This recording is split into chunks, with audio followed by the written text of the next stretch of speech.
My name is Alexander Preston. I'm from Arkport, New York, and I'm in the welding major right now. I chose Alfred State because I'm a local guy, and all I've heard my entire life is like, Alfred is the place to be. I chose welding mainly because I did it in BOCES during high school, and it just carried over. There's so many different fields you can go into. There's so many creative sides of it. There's a lot of money in welding right now.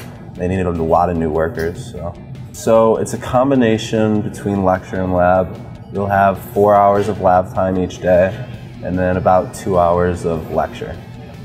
I've learned so much from coming here. Like even the first year, the professors are great. They help you out with a lot of different stuff. So Alfred State will help you with internships throughout the summer, and then even getting a career after you graduate. The dream job is pharmaceutical welding, a lot of TIG work, very expensive stuff.